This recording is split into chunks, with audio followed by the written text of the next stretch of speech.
Camera's rolling. Camera's rolling. You ready? Camera's rolling. Awesome. All right, focus. We're in focus. We're in focus. Sound good? Sounds good. All right. Today we're talking about the amazing true story of how Chiasmus was discovered in the Book of Mormon. We're even going to tell you what Chiasmus is. A lot of people have heard of the Book of Mormon, but not many people can tell you much about the actual book itself. One of the questions people who study the Book of Mormon deal with is whether it is an ancient book or a modern book. This question isn't important to everyone who picks up a copy, but some people wonder if the materials in the book were originally written by several ancient people over the course of 1,000 years and then translated into English by Joseph Smith, or if the book is a modern composition written entirely in the early 19th century. Obviously, the question of the origin of the Book of Mormon will quickly deal with faith. This video isn't trying to prove the book to be true, or that Jesus is real or not real, or anything else that you just have to take on faith. However, there are many types of evidence that are helpful in scrutinizing the Book of Mormon.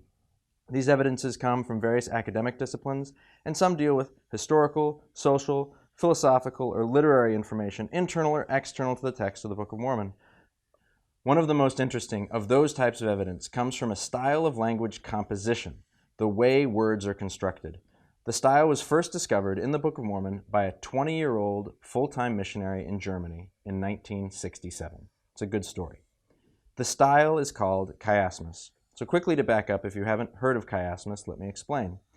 If you lived in an ancient world and were writing a story and wanted people to understand what your main point was, you as a writer could guide the reader using Chiasmus. You state a series of points or words, so A, B, C, and then D. And then you repeat D and all the other points in reverse order, C, B, A. Now, that's not how we do it in English, but that's kind of the point. Chiasmus is a different and ancient style of writing, and it was used much more often in ancient biblical literature than in other styles of writing. Every 10th grade English teacher shows their students how to guide their readers with a 3-paragraph essay. If you want to share your ideas with someone, you write a topic sentence, and then a paragraph for each of your 3 points, and then a concluding paragraph. But this is what ancient documents look like. There are no paragraphs, there are no topic sentences, there is not even any punctuation, and there are certainly no Cliff's Notes. The chiastic style has the same ancient goal as a 3-paragraph essay style. An ancient writer would use an established writing format to guide their readers along and point them to the most important ideas and help them be able to remember them later. The main point, literally the turning point of a chiastic text, is emphasized in its central point. So that's Chiasmus. Here's a little background on who discovered it in the Book of Mormon, my dad, Jack Welch. Look at this guy. Would you believe that he is the president of the Junior Classical League in high school and has taken AP Latin? I know it's hard to believe just by looking at him, but that's where he got his start in studying ancient things. As a freshman in college at BYU in 1964, he lucked into classes with Hugh Nibley, Robert K. Thomas, Richard L. Anderson, and Truman G. Madsen, brilliant and well-trained pioneers in Mormon academic research and education. So then, as it just so happened, after Dad finished a couple semesters at BYU, he lucked into a semester abroad program at the University in Salzburg. He spent a semester reading academic German, learning where the libraries are, and how European universities work. After all that, he got called, of all places he could have been sent, to the South German mission, which is right next door to where his study abroad had been. After all these foundational pieces were set into place, he was sent to the city of Regensburg 1 year into his mission in Germany. Regensburg is an intensely Catholic city and an academic center. You can almost say it's the South Bend of Germany. Next door to the small building where the handful of Mormons in town would meet, there was a bulletin board for one of the local universities. Now, at European universities, anyone could walk by and read a posting of what that week's lectures would be about. And one day, Dad just happened to notice that the Priester Seminar was going to be holding a series of lectures on the New Testament on Friday mornings, which was what the missionaries called Diversion Day at the time. In bigger cities, where there were a lot of American missionaries, they'd been playing basketball on their free day, but in Regensburg, it was just the 2 of them, and Dad was able to convince his new companion that going to lectures on their free time was something that all German missionaries did. So Dad and his companion just kind of marched into this Catholic university lecture. It was a public lecture, and the missionaries didn't wear name tags in those days, and in the European system, you don't register for classes. And even if the professor had asked, Dad still had his student card from the university in Austria, which gave him permission to attend any classes at university in Germany as well. Although the announced topic was the New Testament in general, the first lecture was something very specific. The lecturer had just read a short book published in 1965 by a Catholic scholar, Paul Gechter, called The Literary Art in the Gospel of Matthew. Gechter had done some studying on how this ancient and often Jewish writing style had influenced the Gospel of Matthew.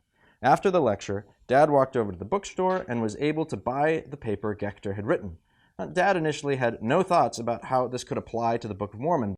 Gechter's paper showed how there are individual chiastic passages in Matthew, some of which are pretty hard to decipher because all the King James translators didn't like the repetition and would sometimes find new ways to say things, so the text wasn't repetitive. The paper also shows how the whole Gospel of Matthew is organized into 7 sections. If you understand these sections and the chiastic style of writing the book was composed in, Matthew suddenly makes a lot more sense. Now, Gechter wasn't the first person to write about chiasmus in the New Testament, but there was very little written about chiasmus in the Bible, even in the 1960s. So at first, Dad was just happy to understand the New Testament a little bit better. He thought, hey, maybe this will be something I can talk about with all the Catholics in Regensburg.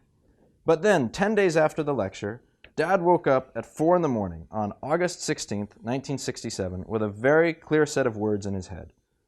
If it is evidence of Hebrew style in the New Testament, it must be evidence of Hebrew style in the Book of Mormon. So Dad got up at 4 in the morning, which is a pretty big miracle in of itself. He opened his Book of Mormon and started reading where he and his companion had finished studying the day before. He's in Mosiah chapter 4. He read through 2 pages, and then 2 words jumped out at him. Übertretung.